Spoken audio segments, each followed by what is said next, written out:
La lluvia empezó sin previo aviso, como suele ocurrir en las noches de octubre en esa región. Primero una ráfaga de viento frío que dobla las ramas y levanta polvo del camino. Luego un silencio inquietante, como si el mundo entero contuviera la respiración. Y luego, de repente, una cortina de agua tan densa que oscurece el horizonte y convierte el suelo en un río.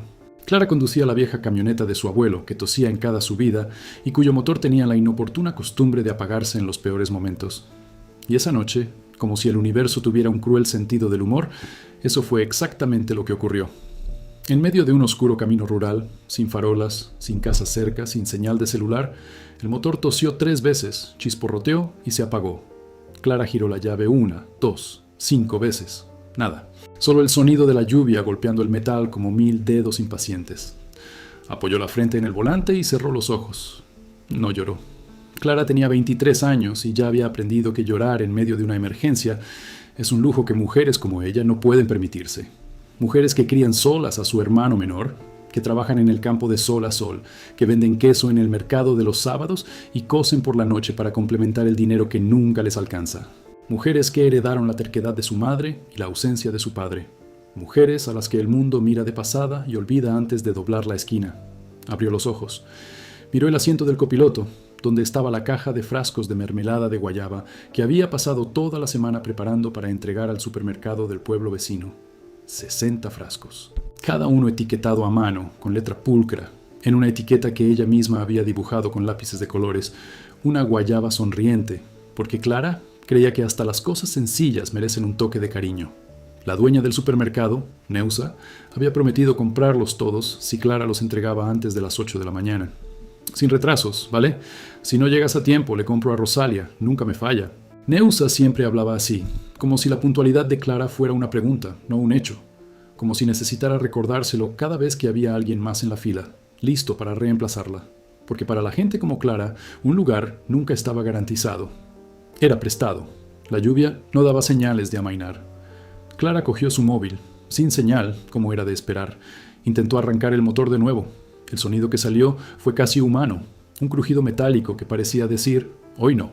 Miró el reloj del salpicadero. Las 11:30 de la noche. La carretera estaba desierta a esa hora, sobre todo con aquella lluvia. El pueblo más cercano estaba a 7 kilómetros y la ciudad a 22. No quedaba nada que hacer salvo esperar. Esperar era algo que Clara conocía bien. Esperó a que su madre volviera del hospital. No lo hizo. Esperó a que su padre apareciera en Navidad. No lo hizo. Esperó a que la vida se volviera más fácil después de los 20. Se volvió más difícil. Pero esperó de todos modos, porque la alternativa era rendirse. Y rendirse era lo único que Clara no sabía cómo hacer. Cerró las puertas con llave. Sacó la vieja chaqueta que estaba detrás del asiento, una chaqueta vaquera con forro de felpa, la misma que su madre usaba para ir al campo en las mañanas frías. Aún olía ligeramente a lavanda, o quizá era su imaginación, o quizá era añoranza, que a veces llega disfrazada de perfume.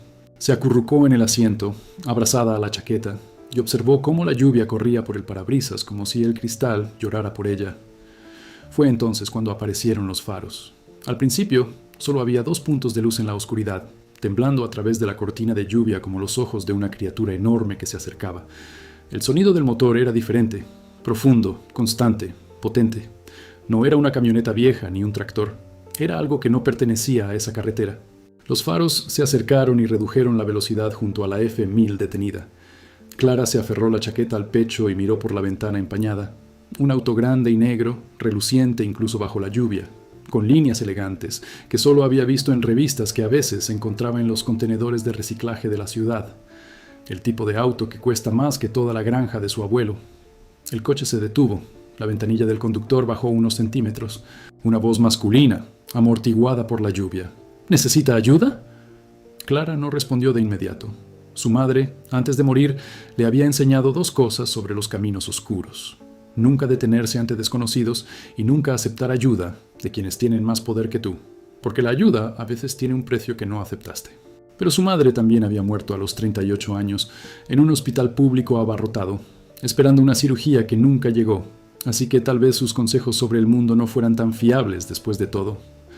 «Se me paró el motor», dijo Clara, abriendo la ventana lo justo para que se oyera. «Esperaré a que pase la lluvia». «La lluvia no va a parar pronto. El pronóstico es tormenta toda la noche». La voz era tranquila, pausada, sin ese tono de alguien que te hace un favor y quiere que lo sepas. Puedo revisar el motor si quieres, o puedo llamar a una grúa cuando tenga señal. Gracias, pero me las arreglaré. Un silencio. Luego, de acuerdo, pero me quedaré aquí hasta que pare la lluvia. No me siento bien dejando a alguien solo en esta carretera con esta tormenta. Clara sintió una oleada de irritación en el pecho. No necesitaba protección, no necesitaba compasión, no necesitaba que un hombre rico se sentara a su lado como si fuera una niña perdida. Pero la irritación se mezclaba con algo que no quería admitir. Alivio. El alivio animal y primario de no estar completamente sola en la oscuridad. Pasaron 20 minutos. La lluvia seguía. Clara, acurrucada en el asiento, empezó a temblar de frío.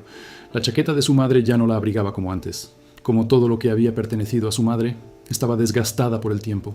La ventanilla del copiloto tenía una grieta que nunca había logrado arreglar, y se filtraba un hilillo de agua, empapando ya el asiento y empezando a empapar la caja de la batería. Las mermeladas. Clara se enderezó de repente. Si el agua llegaba a las etiquetas, se despegarían. Sin etiquetas, Neusa no las aceptaría. Sin Neusa, no habría dinero. Sin dinero, no habría medicinas para Tomás, su hermano, de 11 años, delgado como un hilo, con esos ojos enormes que parecían abarcar más del mundo del que cualquier niño debería cargar, y un asma que empeoraba con cada cambio de clima. El último inhalador estaba medio vacío. El siguiente costaba el equivalente a 30 frascos de mermelada. Intentó mover la caja, pero era pesada y el espacio era reducido. El agua seguía entrando a raudales. Sin pensarlo, Clara abrió la puerta y salió a la lluvia. En segundos estaba empapada. Abrió la puerta del copiloto. Sacó la caja e intentó meterla en la parte trasera de la camioneta, donde la lona podría protegerla. Pero la caja era difícil de manejar. El barro estaba resbaladizo y sus pies, que llevaba botas de goma con un agujero en la suela derecha, resbalaron. Cayó de rodillas en el barro, la caja se volcó y el sonido de cristales rotos atravesó la noche. Clara estaba de pie en el suelo, arrodillada en el barro, bajo la lluvia, mirando los cristales rotos como se mira una promesa rota. La espesa gelatina rosada de guayaba se mezclaba con el barro y la lluvia, formando una mancha que la oscuridad poco a poco engulló. No toda, quizás la mitad, quizás más, no contaba. Simplemente se quedó allí, arrodillada, con las manos en el barro, y sintió ese peso familiar que siempre llegaba en los momentos en que el mundo parecía decir: lo intentaste, pero no fue suficiente. Nunca lo es. Fue entonces cuando oyó abrirse la puerta del otro coche. Pasos rápidos en el barro. Y de repente, alguien a su lado, agazapado bajo la lluvia, recogiendo los cristales que no se habían roto. Unas manos grandes, rápidas y cuidadosas. Un hombre de traje, empapado, con los zapatos hundiéndose en el barro, metiendo frascos de mermelada de guayaba en la caja, con el cuidado de quien manipula algo valioso. «Estos están enteros», dijo. 13, 14, 19 enteros. Los demás los separaremos después. Clara lo miró. Por primera vez pudo verlo de cerca, a pesar de la lluvia. Tenía unos 35 años, rostro anguloso, ojos oscuros, cabello castaño pegado a la frente por el agua. Había algo en él que no encajaba con el traje. Una tensión en los hombros, una sombra en los ojos que la lluvia no podía explicar. Parecía un hombre con ropa que no era suya, o quizás demasiado suya, hasta el punto de convertirse en una armadura. «Vas a arruinar el traje», dijo, y no supo por qué. De entre todas las cosas que podía haber dicho en ese momento, eligió eso.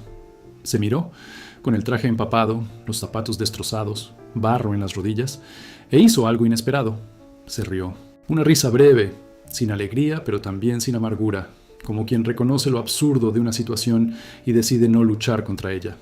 «El traje no importa», dijo. «Guardemos tus mermeladas». Juntos, bajo la lluvia, en el barro, en la oscuridad, separaron los cristales de los rotos. 27 sobrevivieron, 33 se perdieron.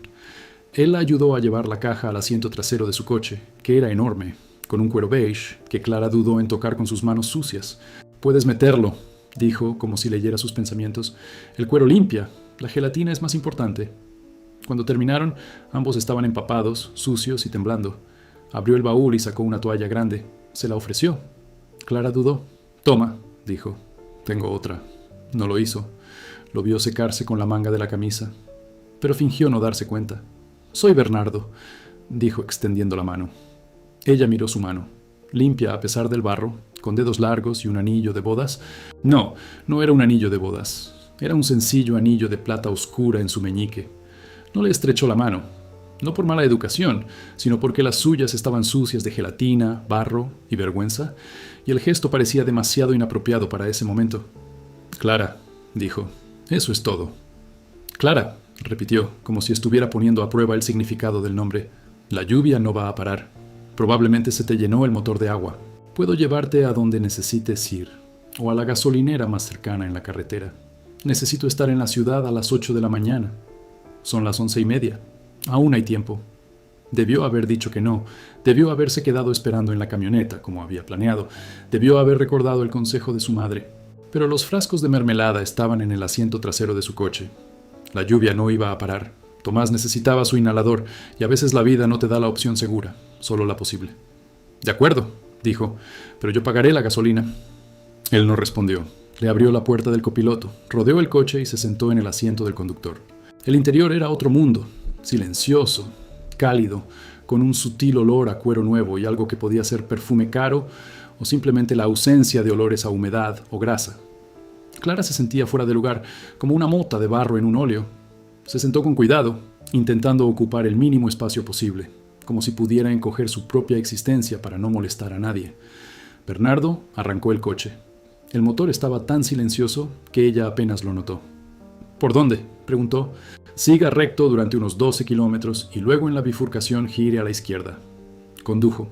La lluvia seguía, pero dentro del coche solo era un sonido distante, casi reconfortante. Clara miró por la ventana, sin ver nada, solo el reflejo de su rostro en el cristal, con el pelo mojado, pegado a su frente y a los ojos cansados de alguien que se despierta a las 4 de la mañana todos los días y no puede recordar la última vez que durmió lo suficiente. Jalea de guayaba, dijo tras unos minutos de silencio. ¿La preparas para vender? Yo hago. ¿Las etiquetas están dibujadas a mano? Ellos son. ¿La guayaba sonriente fue idea tuya? Ella lo miró, sorprendida de que hubiera notado un detalle tan pequeño. Lo fue. Es bueno, le da personalidad. Clara no contestó.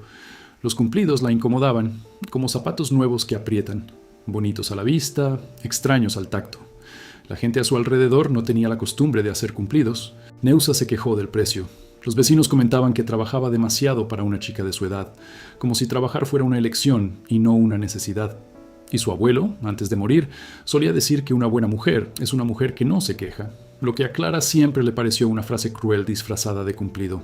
¿Vives por aquí?, preguntó. En sitio Aroeira, pasado el arroyo. ¿Solo? Con mi hermano. Él asintió y Clara se dio cuenta de que no había hecho ninguna de las preguntas que solían seguir. ¿Qué pasa con tus padres? ¿Y tu marido? ¿Y cómo una chica tan joven abandonada así? Las preguntas parecían preocupadas, pero en realidad estaban juzgando, midiendo, categorizando. Bernardo simplemente asintió y siguió conduciendo, y ese respetuoso silencio hizo más por Clara que cualquier palabra. Llegaron al pueblo a las 2 de la mañana. Las calles estaban vacías, bañadas por la lluvia, con las farolas reflejadas en los charcos como velas parpadeantes. Clara señaló el supermercado de Neusa, cerrado, obviamente, y luego no supo qué hacer. No había a dónde ir en el pueblo. El plan original era dormir en la camioneta hasta que abriera, pero la camioneta estaba a 20 kilómetros, parada en la carretera. Bernardo notó la vacilación. Hay un hotel en el centro. Te dejaré allí y pagaré la habitación. Puedes descansar y repartir las mermeladas por la mañana. No, dijo ella demasiado rápido. No lo acepto. ¿Por qué? Porque no lo conozco, señor. Y porque los favores de los ricos siempre vienen con una factura que no vemos. El silencio que siguió fue desgarrador. Bernardo agarró el volante con fuerza. Clara se arrepintió de inmediato. No de las palabras, que eran ciertas, sino del tono, que fue más duro de lo que pretendía. Pero antes de que pudiera suavizar el tono, él dijo: «Tienes razón». Ella parpadeó. «¿Qué?» «Tienes razón en sospechar. Los favores de los ricos casi siempre tienen un motivo oculto. Lo sé mejor que nadie». Hizo una pausa. «Pero no te estoy ofreciendo un favor. Cargué tu mermelada en mi coche, arruiné tus planes y te traje hasta aquí. Lo menos que puedo hacer es asegurarme de que tengas un lugar donde esperar hasta que... mañana. Después, cada uno seguirá su camino y no tendrás que volver a verme». Había algo en su voz que Clara no esperaba. No era indignación ni caridad ofendida. Era cansancio. El cansancio de alguien acostumbrado a que cuestionen sus intenciones y que ha renunciado a luchar contra ello. Clara guardó silencio un momento. Luego dijo: «Hay una estación de autobuses justo aquí. Puedo esperar en un banco. Está cubierto». La llevó a la estación de autobuses. Aparcó. La ayudó a llevar la caja de mermeladas al banco cubierto.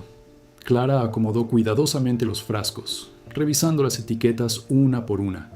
4 tenían las etiquetas manchadas por el agua. Tendría que rehacerlas. 23 vendibles. La mitad de lo que pidió Neusa. La mitad del dinero. La mitad del inhalador.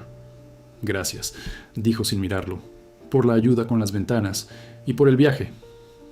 Bernardo se quedó quieto un momento, como si quisiera decir algo más. Luego simplemente asintió. Buena suerte con las mermeladas, Clara. Regresó al coche, arrancó el motor y se quedó allí, aparcado, más tiempo del que le correspondía. Clara fingió no darse cuenta. Se sentó en el banco de la estación de autobuses, se echó la chaqueta de su madre por encima de los hombros y apoyó la cabeza en la pared. El coche de Bernardo por fin arrancó y los faros desaparecieron en la noche lluviosa tan repentinamente como habían aparecido, como algo que podría haber sido un sueño, de no ser por el olor a cuero nuevo que perduraba en su ropa. La mañana llegó gris y húmeda. Clara no durmió, solo descansó la vista en un estado entre la vigilia y el sueño que quienes cargan con demasiada responsabilidad conocen bien.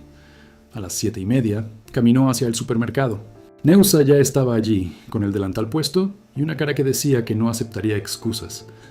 ¿23 botellas? Neusa contó 2 veces, como si Clara pudiera haber escondido el resto.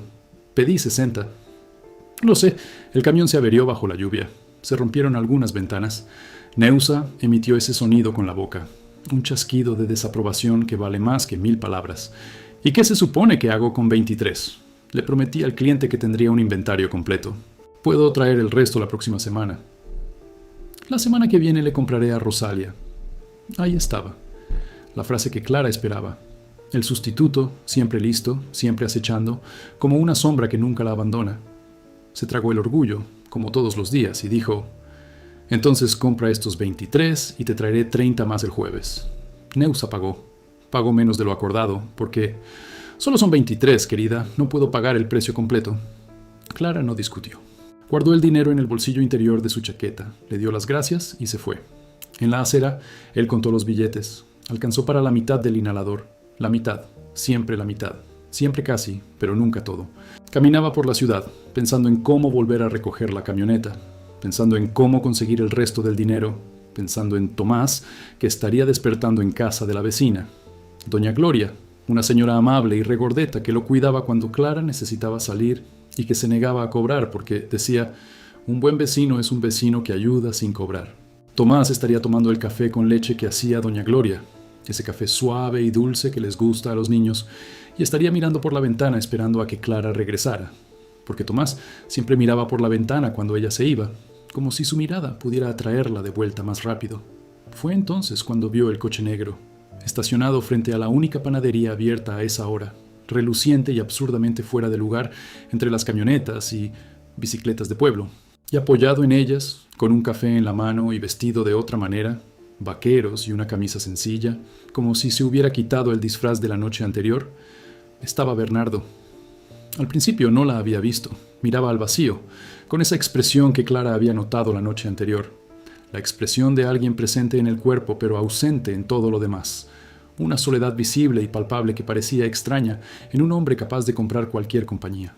Clara debería haber pasado de largo, debería haber agachado la cabeza y seguido caminando, porque su vida no incluía hombres ricos con autos importados y secretos en la mirada. Pero sus pies se detuvieron, y cuando Bernardo giró la cara y la vio, ocurrió algo que ninguno de los dos había planeado. Un reconocimiento silencioso, como 2 desconocidos que se cruzan por segunda vez en un lugar demasiado grande para las coincidencias. Clara, dijo, no como un saludo, sino como alguien que confirmaba que algo era real. ¿Qué estás haciendo aquí?, preguntó ella. ¿Comprando café? ¿A esta hora? ¿En esta ciudad? Dudó, solo un instante, pero lo suficiente para que Clara se diera cuenta de que la respuesta no era sencilla. No me fui, dijo. Me alojé en un hotel cercano. ¿Por qué? Porque... Miró el café en su mano como si la respuesta ya estuviera ahí, porque no tenía a dónde ir. La frase aterrizó entre ellos como una piedra en un lago en calma. Un hombre con un coche como ese, de traje, con un anillo de plata, que no tiene a dónde ir. Clara sintió que algo se agitaba en su interior. No curiosidad, sino reconocimiento. Conocía esa frase.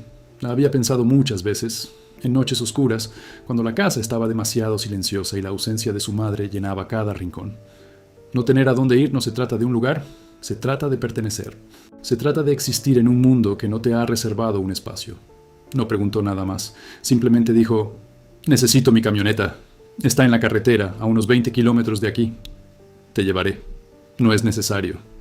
Sé que no es necesario. Pero voy por ese camino de todos modos». Ambos sabían que era mentira. Nadie iba por ese camino. Ese camino era lo más profundo del campo, caminos de tierra que conducían a granjas y silencio. Pero era una mentira amable, y Clara estaba demasiado cansada para luchar contra la amabilidad. En el camino, el silencio entre ellos era diferente al de la noche anterior, menos tenso, más cómodo, como ropa lavada y suavizada. Clara miró por la ventana, los campos verdes más allá de la lluvia, las vacas pastando con esa calma bovina que siempre la hacía pensar que los animales saben algo que los humanos hemos olvidado, el río que atravesaba el valle y que, después de tormentas como la de esa noche, se volvía fangoso y caudaloso, llevándose todo lo que encontraba a su paso. «Dijiste que hacías mermelada», dijo Bernardo.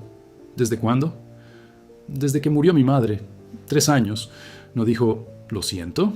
Clara le agradeció en silencio, porque esa frase, repetida tantas veces por tanta gente, había perdido su significado como una moneda desgastada por el uso. «¿Te enseñó la receta?»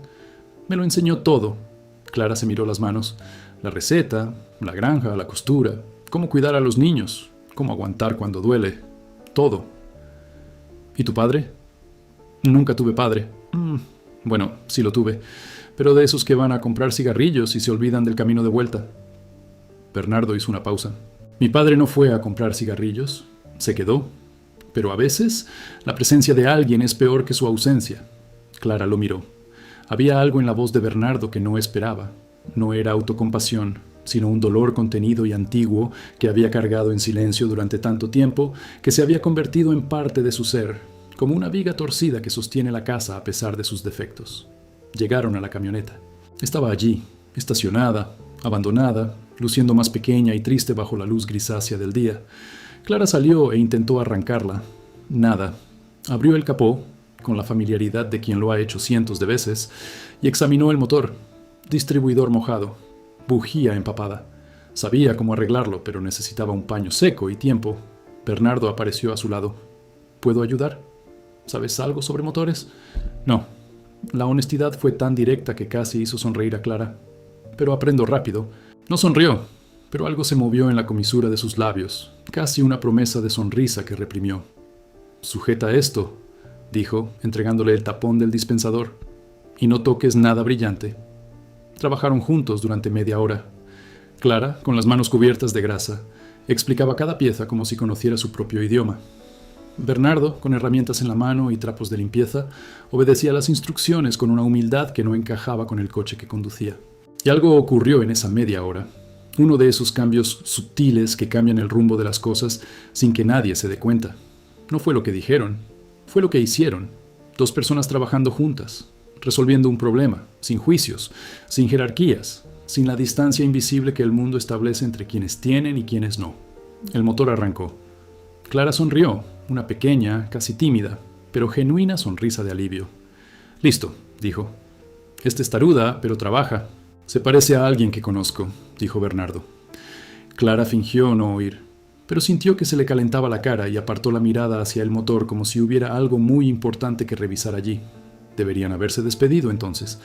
La camioneta estaba en marcha, el camino estaba despejado, cada uno tenía un camino a seguir, pero Bernardo no se movió. Y Clara, con las manos en el borde del capó, se dio cuenta de que la miraba con una expresión que no era deseo ni curiosidad. Era algo más tranquilo, algo que parecía decir: «No quiero irme, pero no sé cómo pedir que me quede». «Hay una llantera en el pueblo», dijo, sin saber por qué. «Tono puede cambiarte la llanta que no te sirve». Bernardo miró la llanta. Estaba perfecta. Ambos lo sabían. «Buena idea», dijo. Y así, sin que ninguno de los dos admitiera lo que hacía, el hombre rico condujo la vieja camioneta por la carretera, hacia el pueblo donde vivía Clara, un lugar llamado Aroeira, llamado así por los enormes árboles que daban sombra a la carretera, y cuyos, las semillas, decían los antiguos, traían buena suerte a quien las llevaba en el bolsillo. Aroeira era el tipo de lugar que los mapas olvidaban.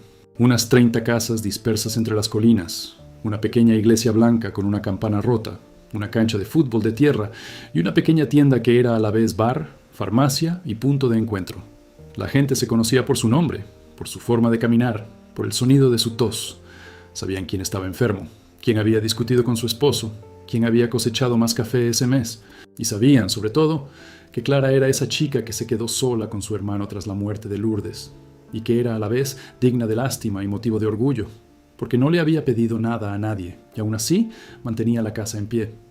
Cuando la camioneta de Clara entró en el pueblo seguida del reluciente coche negro, el impacto fue inmediato. Doña Gloria, que barría la acera, se detuvo con la escoba en alto. Seuseca, el dueño de la pequeña tienda, salió a la puerta con el mantel al hombro. Incluso el perro de Tonico, que dormía bajo el mango, levantó la cabeza con un interés sin precedentes. Clara aparcó delante de la casa, un sencillo edificio de ladrillo con techo de amianto, un jardín de macetas hechas con latas de pintura y un estrecho porche donde se secaba un tendedero lleno de ropa. Por fin salía el sol.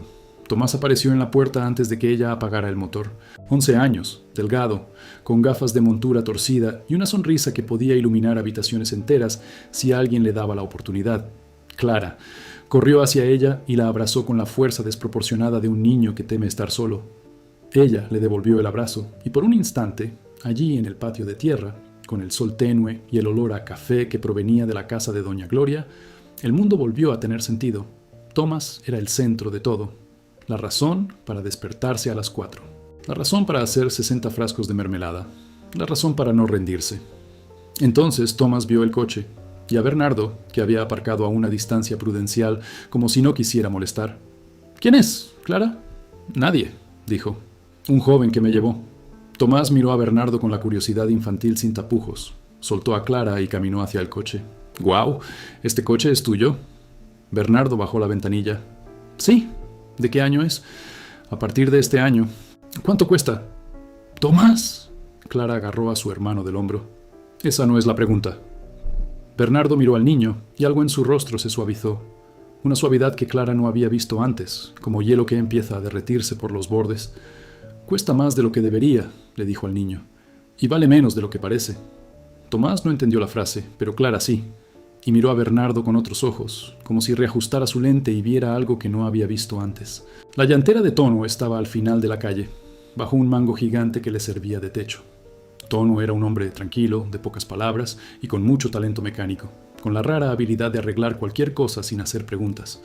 Infló la llanta de Bernardo, que no la necesitaba, y le cobró una cantidad que Bernardo pagó sin discutir. «Aquí tiene, jefe», dijo Tono, y la palabra «jefe» hizo que Clara se encogiera por dentro, porque le recordó que el mundo veía a Bernardo de una manera que ella comenzaba a cuestionar. Bernardo debería haberse ido. La llantera era la última excusa. Pero cuando regresó al coche, Tomás estaba sentado en el capó de la camioneta de Clara, dibujando en un cuaderno. Levantó la vista y dijo: «Oye, ¿quieres un café? Clara hace el mejor café del mundo». Clara abrió la boca para corregirlo, pero Bernardo respondió primero: «Me encantaría». La casa de Clara era pequeña, pero meticulosamente organizada, lo que revelaba algo sobre ella. Las paredes tenían manchas de humedad, pero estaban limpias. Los muebles eran viejos, pero cada pieza tenía su lugar. En la cocina, los tarros de mermelada, listos para la siguiente entrega, estaban alineados en el estante como soldados esperando para marchar. Y en la esquina, sobre una mesa improvisada hecha con cajones, estaba lo que parecía ser el altar personal de Tomás. Cuadernos apilados, lápices de colores organizados por tamaño y dibujos. Docenas de dibujos. Clara a caballo. Clara en el campo. Clara durmiendo en el porche.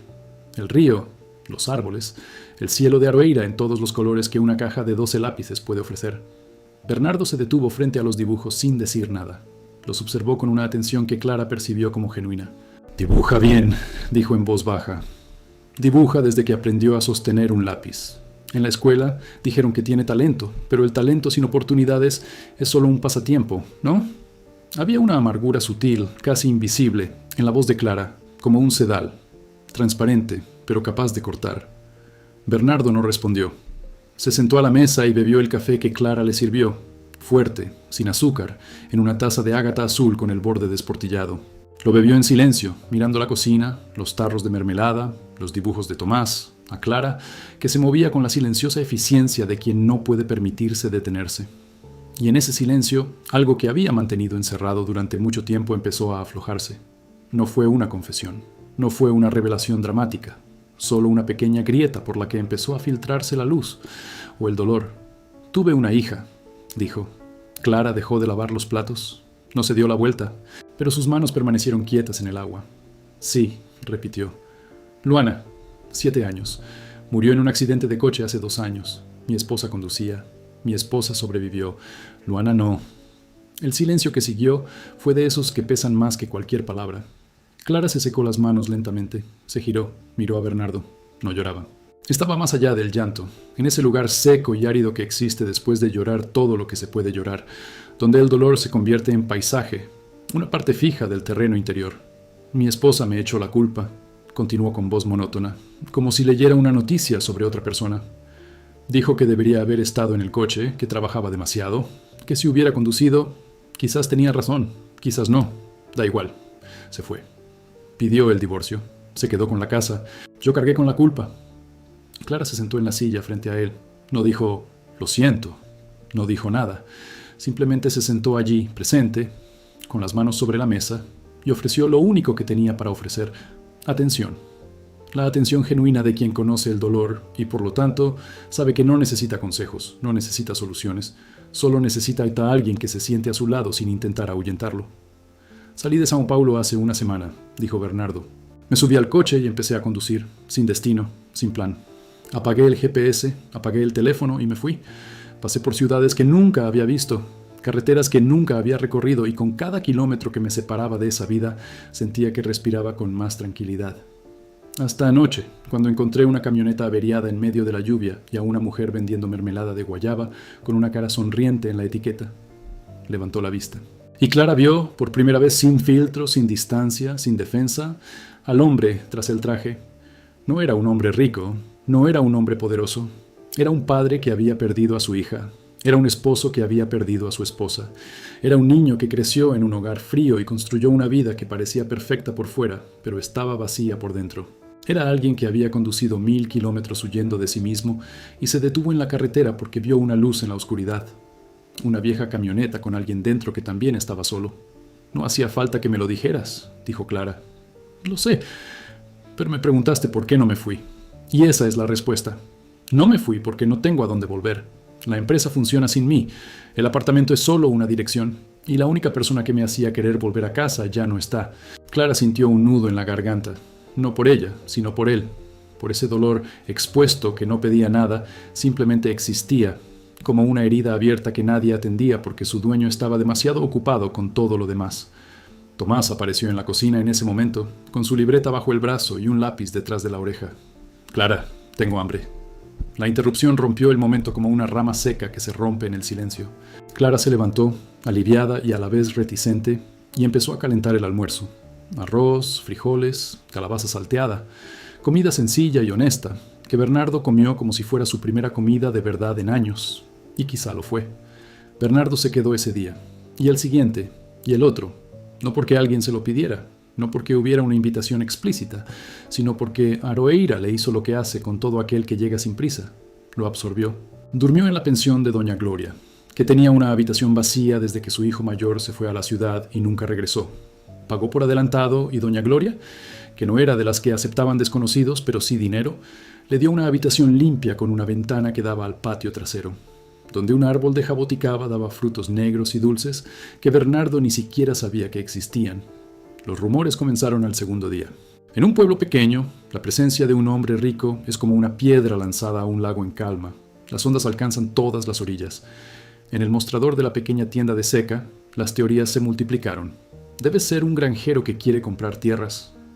Debe ser un inspector de la ciudad. Debe ser un criminal fugitivo. Y la más cruel, dicha en voz baja pero lo suficientemente alta para que Clara la oyera, debe ser el amante de Clara, que ahora se vende a un extranjero. Clara escuchó, apretó los labios y siguió caminando con la caja de mermelada en los brazos y la columna recta, como una estaca clavada en la tierra. Porque el chisme es como el viento. Empuja, pero solo derriba a quienes no tienen raíces. Pero dolía. Las palabras le picaban como piedritas en el zapato, pequeñas pero constantes, imposibles de ignorar. Dolía porque Clara sabía que su reputación era todo lo que tenía. En una comunidad donde una mujer soltera con un hermano menor ya era motivo de miradas de desaprobación, La presencia de un hombre desconocido era como dinamita. Y más que nada, dolía porque una parte de ella, la parte que encerraba, la parte que se despertaba en mitad de la noche queriendo no estar sola, la parte que miraba a las parejas en el mercado y sentía un vacío que ninguna mermelada podía llenar, esa parte se preguntaba si los rumores no estaban equivocados en la forma, sino en el fondo. Porque sí, sentía algo por Bernardo, y eso la asustaba más que cualquier chisme. Bernardo, ajeno a los rumores, o quizá fingiendo estarlo, pasaba los días explorando Aroeira con la genuina curiosidad de quien descubre un mundo nuevo. Hablaba con tono sobre motores. Ayudaba a Seuseca a arreglar la puerta atascada de su pequeña tienda. Se sentaba en la plaza y escuchaba las historias del viejo Anacleto, que tenía 92 años y juraba haber visto una vez un jaguar junto al arroyo. Y todas las tardes, sin falta, aparecía en el porche de Clara con alguna excusa. Para devolver una taza, preguntar el nombre de una planta, traer un paquete. Una bolsa de lápices de colores para Tomás, que éste encontró en la tiendita de Seca, aunque ambos sabían que Seca no vendía lápices de colores y que Bernardo había ido al pueblo a comprarlos. Tomás se aferró a él con la rapidez con la que los niños se aferran a quienes les prestan atención. Y Bernardo, a su vez, miraba a Tomás con una ternura imposible de fingir. La ternura de un padre sin hijo que mira a un hijo sin padre. Se sentaba en el suelo junto a Tomás y dibujaban juntos, con la destreza artística de una patata, lo que estuviera haciendo. Tomás se ríe con esa risa infantil que es el sonido más puro que existe. Clara observaba desde lejos. Yo observaba mientras tendía la ropa, mientras removía la olla, mientras cosía a la luz de la lámpara. Y cada día, el muro que había construido para protegerse se agrietaba un poco más. No porque Bernardo dijera las cosas correctas o hiciera los gestos adecuados, sino porque él estaba allí, presente, constante, sin pedir nada a cambio. Y para alguien que ha visto a gente irse toda su vida, la mera presencia de alguien que se queda es la declaración más poderosa que existe. El viernes por la noche, el inhalador de Tomás se agotó. Clara lo supo en el momento en que oyó su respiración cambiar. Ese silbido agudo y fino que sonaba como una puerta oxidada al abrirse y cerrarse. Amanecía. Se levantó, encendió la luz y vio a su hermano sentado en la cama, con los ojos muy abiertos y la mano en el pecho, respirando con dificultad. El miedo en su rostro era el tipo de miedo que los niños no deberían conocer. El miedo a su propio cuerpo. El miedo a no poder hacer lo más básico. Clara agarró el inhalador. Vacío. Lo agitó. Vacío. Abrió todos los armarios. Buscó en cada cajón. Nada. El hospital más cercano estaba en el pueblo, a 22 kilómetros por un camino de tierra. La camioneta tenía la gasolina justa, y eran las 2 de la mañana. Estaba vistiendo a su hermano para salir cuando oyó que llamaban a la puerta. Abrió. Bernardo estaba allí, descalzo, con la camisa por fuera del pantalón y tenía el pelo revuelto. Doña Gloria lo había despertado al oír el ruido en casa de Clara. ¿Qué pasó? Tomás está teniendo una crisis. Necesito llevarlo al hospital. Bernardo no dijo nada. Cargó a Tomás en brazos. El niño era tan ligero que sentía un dolor que no era físico, y lo llevó al coche. Clara se subió detrás de él, agarrando las manos de su hermano y susurrando con firmeza. Aquí estoy, respira, respira. Bernardo condujo como nunca antes, rápido, pero seguro, con la precisión de quien sabe que dentro del coche hay algo más importante que cualquier cosa que haya llevado. Llegaron al hospital en 18 minutos. Tomás fue visto por un médico. Nebulización, corticoides, oxígeno. Clara permaneció a su lado, tomándole la mano, mientras las sibilancias disminuían gradualmente y el rostro del niño recuperaba el color. Bernardo se quedó en el pasillo, sentado en una incómoda silla de plástico, con los codos sobre las rodillas y las manos cruzadas como si rezara sin saber cómo rezar. A las 5 de la mañana, Tomás se durmió. El médico dijo que estaba estable, que podría irse a casa por la tarde, pero que necesitaba citas de seguimiento, un inhalador nuevo, una consulta con un neumólogo. Cada palabra del médico era un número que Clara sumaba mentalmente, y cada adición era una resta a lo que tenía. Bernardo apareció en la puerta de la habitación. Miró a Clara, agotada, con los ojos rojos, la chaqueta de su madre manchada de sudor y medicina, con las manos temblorosas de cansancio y adrenalina residual. Miró a Tomás, durmiendo con la boca entreabierta y la mano aún agarrada a la de su hermana, y se sentó en el suelo, apoyado en la pared, porque no había otra silla. Se quedó allí, sin hablar, sin ofrecer nada, sin intentar resolver nada. Simplemente se quedó. Y fue en ese momento, no en una cena elegante, no en un paseo romántico, no durante un gran gesto, fue allí, en el frío suelo de un hospital. En un pueblito, a las 5 de la mañana, Clara lo descubrió. Lo descubrió con la silenciosa certeza de quien vive por instinto, no por teoría. Sabía que Bernardo no era un extraño que se detuvo bajo la lluvia. Era alguien que la vida le había enviado, no para salvarla, porque no necesitaba ser salvada, sino para estar allí, en el suelo, en el pasillo, en el momento en que todos los demás se habrían ido. Pero junto con esa certeza llegó el miedo, un miedo enorme y desproporcionado que ocupaba más espacio que el agotamiento, el miedo a confiar, el miedo a necesitar a alguien, el miedo a abrir las manos y dejar que alguien sostuviera lo que siempre había llevado sola, porque todas las personas que Clara amaba la habían abandonado. Su madre murió, su padre desapareció, y el mundo, en general, siempre le demostró que la única persona confiable era ella misma. En los días siguientes, Clara se encerró en sí misma. Le agradeció a Bernardo su ayuda con Tomás, le agradeció el transporte al hospital, le agradeció con cortesía, con educación y de forma absolutamente impenetrable. Y Bernardo sintió que la puerta se cerraba como si fuera la de una celda, de su lado, no del de ella. Intentó acercarse, llevó mermeladas al mercado, arregló la cerca del patio trasero que se estaba cayendo. Ayudó a Tomás con sus tareas, descubriendo con sorpresa que el niño era brillante en matemáticas, resolviendo problemas para los que Bernardo habría necesitado una calculadora. Pero Clara mantuvo la distancia con la destreza de quien ha practicado toda su vida. Sonrió sin abrir los ojos, agradeció sin invitar, estaba presente sin estar disponible. Hasta que un día Bernardo encontró las cartas. No fue intencional, fue un accidente. Estaba ayudando a doña Gloria a mover unos muebles cuando una caja se cayó del armario y esparció papeles por el suelo. Entre ellos, cartas, docenas, todas con el mismo remitente, Lourdes Méndez, la madre de Clara, dirigidas a un solo nombre, Enrique Duarte. El apellido impactó a Bernardo como un rayo. Duarte, su apellido. Las cartas eran de hacía 15 o 20 años, y el destinatario, Enrique Duarte, era el nombre de su padre. Sus manos temblaban mientras recogía las cartas del suelo. Doña Gloria, que había salido de la habitación, no las vio. Bernardo leyó la primera carta, luego la segunda, luego la tercera, y con cada línea, algo dentro de él se reconstruía y se derrumbaba al mismo tiempo, como un edificio que se derriba para dar paso a otro. Lourdes, la madre de Clara, había trabajado en la granja de la familia Duarte en Sao Paulo hacía 24 años. Había sido empleada doméstica en la casa del padre de Bernardo. Y Enrique Duarte, empresario, patriarca, hombre poderoso, la había dejado embarazada. Cuando Lourdes le contó sobre el embarazo, Henry la despidió. Le dio dinero para que desapareciera. Y Lourdes desapareció. Regresó al campo, al pueblo de Aroeira, y crió a su hija sola, sin mencionar jamás el nombre del padre. Clara era la hermana de Bernardo, media hermana, hija del mismo hombre. Bernardo pasó toda su vida intentando complacer, impresionar y enorgullecer. El hombre que construyó un imperio y destruyó a una mujer con la misma facilidad. El hombre que pagó para que su vergüenza desapareciera y siguió cenando en restaurantes caros como si nada. Bernardo se sentó en el suelo de la sala de doña Gloria y permaneció allí un tiempo inconmensurable. Las cartas en sus manos, el mundo girando, la verdad encajando como piezas de un rompecabezas que no sabía que estaba armando.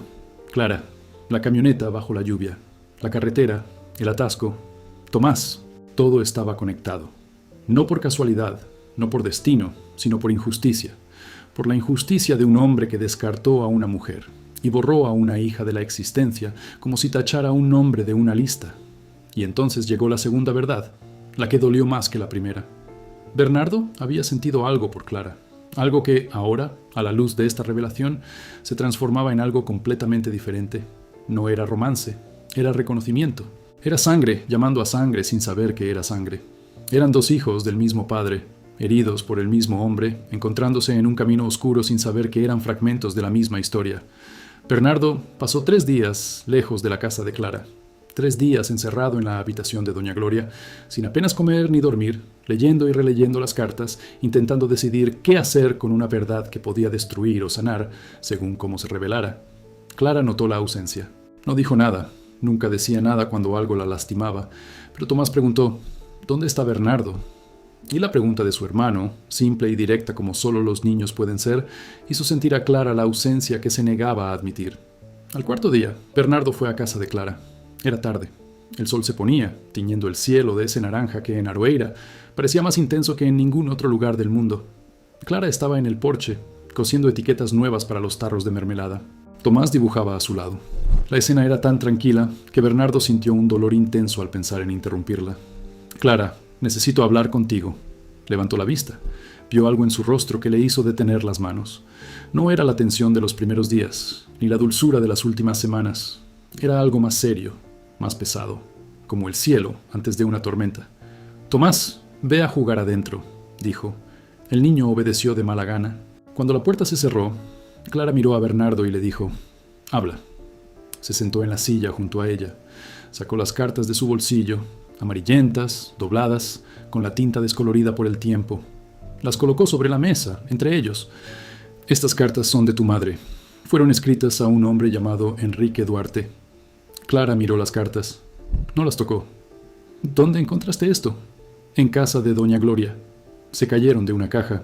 Doña Gloria guardaba allí las cosas de su madre. ¿Lo sabías?» Clara guardó silencio. Sí, lo sabía. Su madre le había dejado una caja a doña Gloria antes de morir, diciéndole: «Cuando llegue el momento, lo sabrá». Clara nunca la había abierto. No por falta de curiosidad, sino por miedo. El miedo a que la verdad fuera peor que su imaginación. «Clara», la voz de Bernardo era un susurro. «Enrique Duarte es mi padre». El mundo se detuvo. Clara miró a Bernardo. Miró las cartas. Miró sus propias manos. Y el suelo bajo sus pies se movió como la tierra durante un terremoto. No lo suficiente como para derribarla, pero sí lo suficiente como para no dejar nada en su lugar. «¿Qué?» «Mi padre se llama Enrique Duarte. Tenía una finca en São Paulo. Su madre trabajaba allí. Ellos...» No pudo terminar. No le hacía falta. Clara se levantó. La silla se inclinó hacia atrás. Retrocedió 2 pasos, como si Bernardo se hubiera transformado en algo peligroso.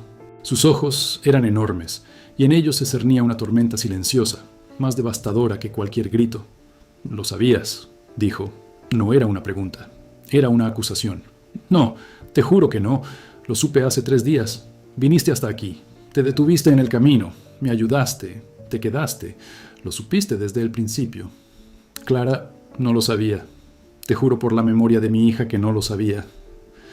La mención de su hija hizo dudar a Clara, porque era lo único sagrado que Bernardo tenía, y jurar por ella era jurar por lo más auténtico de él, pero el dolor era demasiado grande para procesarlo en ese momento.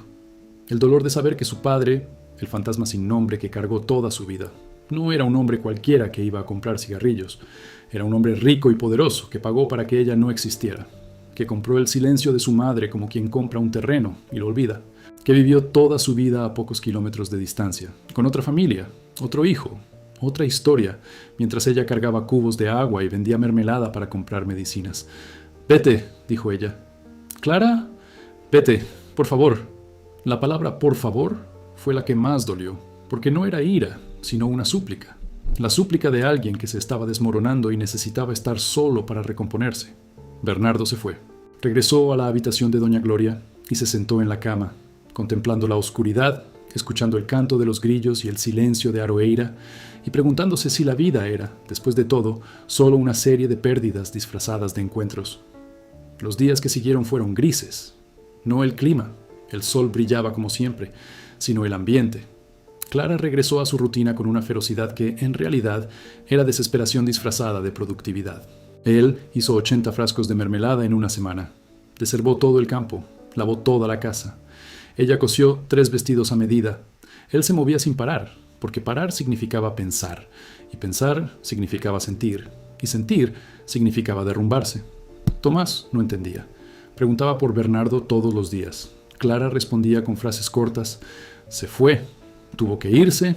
Él no es de aquí, lo cual era técnicamente cierto y emocionalmente devastador. Y con cada pregunta de su hermano, Clara sentía que la fisura en su pecho se acentuaba, porque no era solo a Bernardo lo que estaba perdiendo. Era la posibilidad de no estar sola. Era la posibilidad de tener algo que el mundo siempre le había negado. No dinero, ni comodidad, sino a alguien. Alguien que se quedara. Bernardo no se fue de Aroeira. Quería hacerlo. Lo intentó. Se subió al coche 3 veces, arrancó el motor y lo apagó. No podía irse sabiendo que Clara cargaba sola con una verdad que les pertenecía a ambos. Y más, además, no podía irse porque, incluso con la revelación, aún sabiendo que lo que sentía por ella había pasado de ser ambiguo a algo claro y distinto, no quería abandonarla, porque el abandono era lo que su padre había hecho, y Bernardo se negaba a ser ese padre. Al 10º día de la revelación, algo ocurrió. Tomás sufrió otro ataque de asma, menos grave que el anterior, pero lo suficientemente aterrador. Clara corrió a la tiendita de Seca para llamar a emergencias, el único teléfono fijo del pueblo, y quien contestó en la tienda no fue Seca, sino Bernardo, que estaba allí comprando leche. «Tomás», dijo Clara, sin aliento. «¿Otra vez?» Bernardo no dudó, no pidió permiso, no le preguntó si quería su ayuda. Corrió a la casa, cogió a Tomás en brazos como la primera vez y lo llevó al coche. Y Clara, que hubiera preferido morderse la lengua antes que pedirle ayuda en ese momento, se subió al asiento trasero con su hermano en brazos, porque su hermano era más importante que el orgullo, que la ira, que el dolor, que cualquier otra cosa. En el hospital, mientras Tomás recibía tratamiento, Clara y Bernardo se quedaron en el pasillo. El mismo pasillo, las mismas sillas de plástico, el mismo silencio, pero entre ellos existía un mundo diferente. «Llamé a mi padre», dijo Bernardo. Clara se puso rígida. «Te lo conté todo, sobre las cartas, sobre ti, sobre Tomás. No tenías ese derecho. Lo sé, pero tenía una deuda, y quería que lo supiera». «¿Y qué dijo?» Bernardo miró al suelo. Lo negó. Dijo que su madre era una mentirosa, que nunca había sucedido, que estaba teniendo una crisis nerviosa. Clara emitió un sonido que no era ni risa ni llanto, algo intermedio, un sonido que surge cuando el dolor confirma lo que siempre has sabido. «Claro que lo negó», dijo. «La gente como él siempre lo niega, paga, olvida y niega. Solicité una prueba de ADN». Ella lo miró. «Y él se negó, obviamente. Pero no necesito su confirmación, Clara. Leí las cartas. Conozco la letra de tu madre. Tenía la misma letra en los cuadernos de recetas que guardas en el estante de la cocina. Sé que es verdad. Y sé que mi padre es un cobarde». La palabra cobarde salió de la boca de Bernardo como una bala, cargada, certera, definitiva. Clara la oyó y sintió que algo se agitaba. No perdón ni reconciliación, sino un reconocimiento. El reconocimiento de que Bernardo no era el padre, de que él también era una víctima, a su manera. Víctima de un hombre que sabía construir imperios, pero no sabía construir familias. «No es tu culpa», dijo Clara. Era la primera vez que le decía algo amable en días. «Lo sé, pero tengo una responsabilidad. Eres mi hermana, Clara, y sé que esa palabra no significa nada cuando viene de un desconocido. Pero no quiero ser un desconocido. No quiero ser el padre. No quiero ser uno más que desaparece». Clara cerró los ojos, y allí, en el pasillo del hospital, con el sonido de las máquinas de fondo y el olor a desinfectante en el aire, permitió que algo sucediera. Ni una explosión, ni un abrazo dramático, ni un llanto catártico, solo una exhalación. Como si hubiera aguantado la respiración toda su vida y por fin, pudiera liberarla. «No sé cómo ser la hermana de nadie», dijo. «Ya no sé ser hermano, ni padre, ni esposo. No sé ser muchas cosas, pero aprendo rápido». Y allí, por primera vez, Clara reconoció la frase. Era la misma que él había dicho cuando le pidió ayuda con el motor. «Aprendo rápido». Y al igual que aquel día, la frase no era una promesa vacía, era una declaración de intenciones. La intención de estar presente, de equivocarse y volver a intentarlo, de construir algo que nunca había existido. Una familia hecha no de sangre compartida, sino de una decisión compartida. Los meses siguientes fueron lentos, imperfectos y genuinos. Bernardo alquiló una casa en Aroeira. No la compró porque comprarla implicaba permanencia y quería que cada día fuera una elección, no una obligación. Empezó a trabajar a distancia, gestionando lo que quedaba del negocio familiar con una mano y ayudando a Aroeira con la otra. No con caridad, sino con inversión. Financió la renovación de la escuela donde estudiaba Tomás. Ayudó a la cooperativa agrícola a adquirir mejor equipo. Y lo más importante, matriculó a Tomás en clases de dibujo en la ciudad, con un profesor de verdad que lo observaba. Miró los cuadernos del niño y dijo, con los ojos muy abiertos: «Este niño tiene un don que me llevó 20 años desarrollar». Al principio, Clara se resistió al dinero. Cada centavo que Bernardo le ofrecía ardía como brasas, porque aceptarlo significaba aceptar que su padre, ese hombre sin rostro al que había odiado en silencio toda su vida, era real, rico y responsable de una deuda que ningún dinero podía pagar. Pero poco a poco, con la dulce terquedad que Bernardo había aprendido de ella, cedió. No por debilidad, por pragmatismo, porque Tomás necesitaba un neumólogo, porque la casa necesitaba un techo nuevo, porque aceptar ayuda no es lo mismo que aceptar la derrota. A veces es simplemente reconocer que nadie debería cargar con todo solo.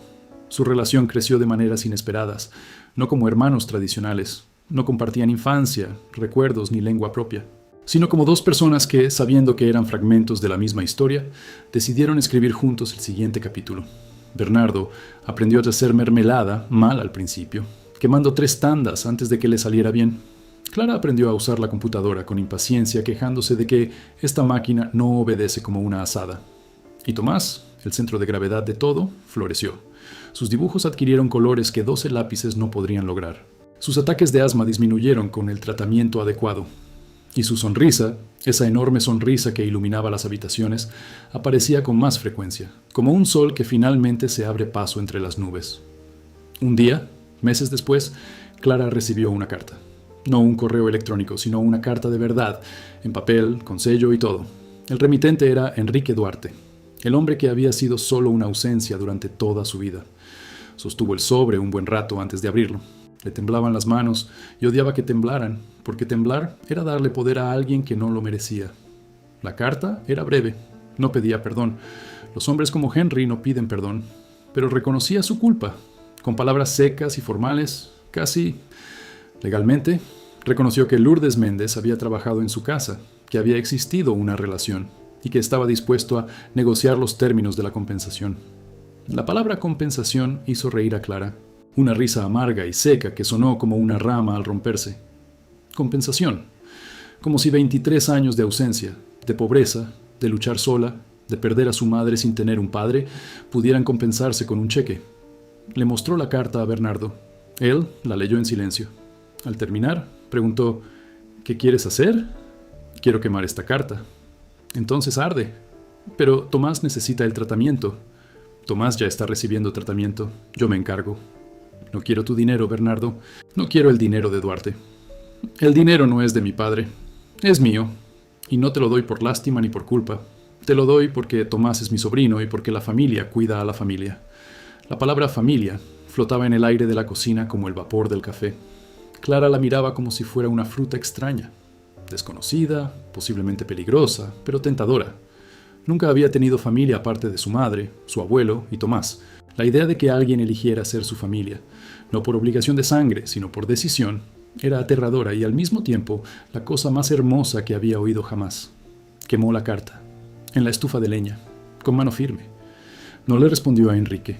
No aceptó la compensación, no porque no necesitara el dinero, sino porque algunas deudas no se pagan con dinero. Cifras. Se les paga con presencia, con elección, con el acto diario de presentarse y quedarse. Y Enrique Duarte nunca había hecho nada de eso. El tiempo transcurrió, como suele pasar, indiferente a las penas y alegrías de la humanidad. Aroeira cambió poco a poco, no con la violencia del progreso urbano, sino con la delicadeza de quienes cuidan sin prisa. La escuela fue renovada. La cooperativa empezó a exportar café a la gran ciudad. Tono abrió un auténtico taller, con techo y todo. Y la mermelada de Clara, con la guayaba sonriente en la etiqueta, empezó a venderse no solo en el colmado de Neusa, sino en tiendas gourmet de la capital, donde la gente pagaba 10 veces más que Neusa por algo hecho por Clara con las mismas manos, en la misma cocina, con el mismo cariño.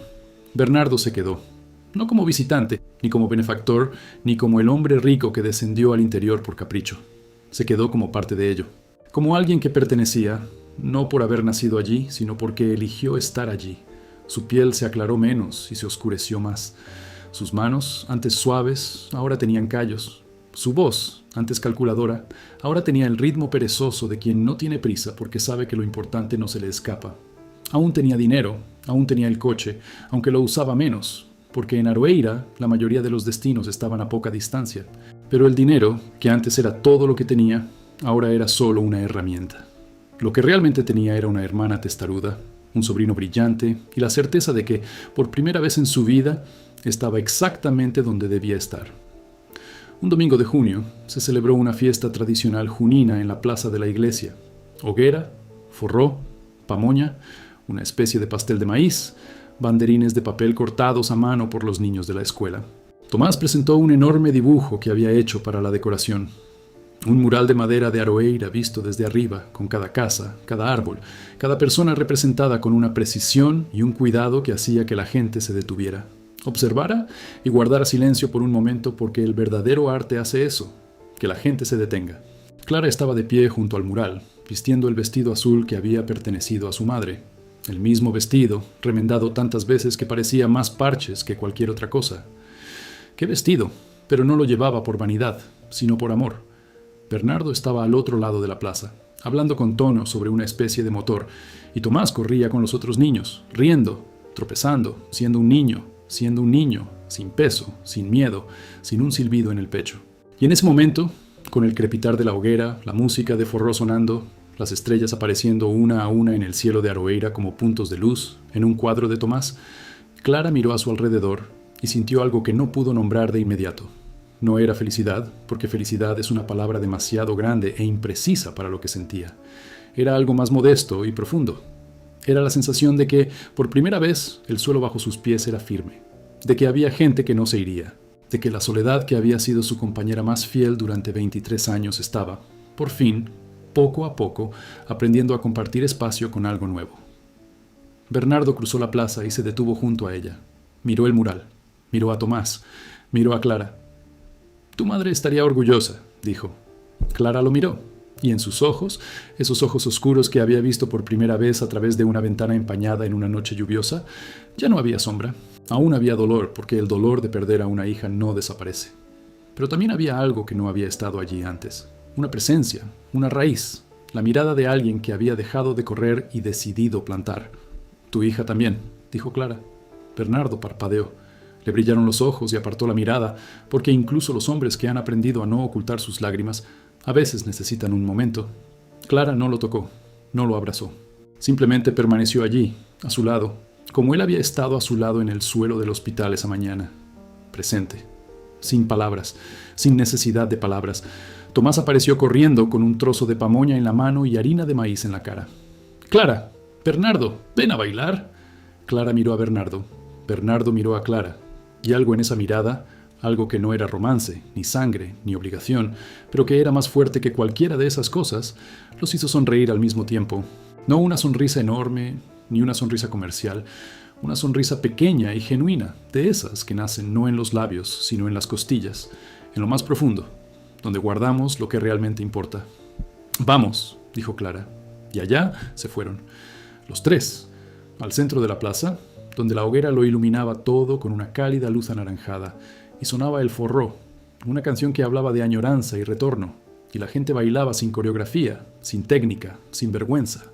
Clara bailaba con Tomás en su regazo, y Bernardo bailaba a su lado, torpe como siempre, faltándose los pasos, riéndose de sí mismo. Y a su alrededor, Aroeira observaba, doña Gloria con las manos en las caderas y una sonrisa satisfecha, Seuseca sirviendo café en el mostrador improvisado, Tono aplaudiendo sin ritmo, el viejo Anacleto contándole a cualquiera que quisiera escuchar que una vez vio a un jaguar bailando, Forró junto al arroyo. La noche avanzaba. Los niños se durmieron en el regazo de sus madres. La hoguera se redujo a brasas, la música se hizo más lenta, y Clara, sentada en un banco del parque con Tomás dormido en brazos, contemplaba el camino que salía de Aroeira, el mismo camino donde, en una noche lluviosa, una vieja camioneta se averió y un coche negro se detuvo. El mismo camino que su madre había recorrido 24 años atrás, embarazada y sola, huyendo de un hombre que la había abandonado. El mismo camino que trajo a Bernardo, no como un príncipe, no como un salvador, sino como una pieza perdida de una historia que siempre había estado incompleta.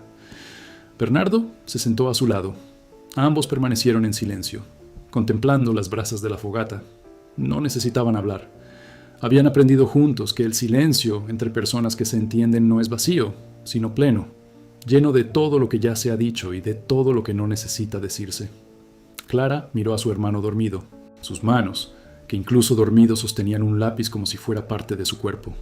El rostro sereno de quien por fin dormía sin miedo a despertar solo, y sintió, con una claridad que la sorprendió, que la vida no le debía nada más, no porque lo hubiera recibido todo, sino porque había aprendido que lo que importa no es lo que la vida te da, sino lo que haces con lo que te queda después de que te lo quita. La madre no volvería, el padre nunca sería padre. La pobreza no desaparecería de la noche a la mañana. El camino seguiría sin pavimentar, y la camioneta seguiría dando tumbos en las cuestas, y las mermeladas seguirían haciéndose una a una, con paciencia, con esmero, con la guayaba sonriendo en la etiqueta. Pero allí estaría Tomás, allí estaría Bernardo, allí estaría Aroeira, y allí estaría ella misma, Clara, de pie, completa, con manos que sabían hacer mermelada, arreglar motores, plantar plántulas, coser vestidos, sostener a un hermano que gemía en la madrugada y aceptar a un hermano que apareció bajo la lluvia. Manos que nunca fueron hermosas, pero siempre fueron suficientes. Manos que el mundo nunca se detuvo a admirar, pero que, solas, construyeron todo lo que existía a su alrededor. Y esa noche, cuando las últimas brasas se apagaron y el cielo de Aroeira se llenó de estrellas, Clara hizo algo que no hacía desde hacía mucho tiempo. Cerró los ojos, respiró hondo y descansó. No el breve descanso de quien necesita despertarse a las 4 de la mañana, sino el profundo descanso de quien sabe que, al despertar, no estará sola. El viento traía el aroma a jaboticaba del patio trasero de Doña Gloria. Un grillo cantaba cerca de la fogata apagada. Y en algún lugar del camino de tierra, bajo las estrellas, la camioneta azul descolorida también descansaba. Vieja, abollada, con un motor obstinado y el parabrisas agrietado. Pero aún así, ahí, todavía de pie, todavía listo para el viaje, como todo y todos los que han aprendido que resistir no se trata de no caer, sino de levantarse, sacudirse el barro y seguir adelante.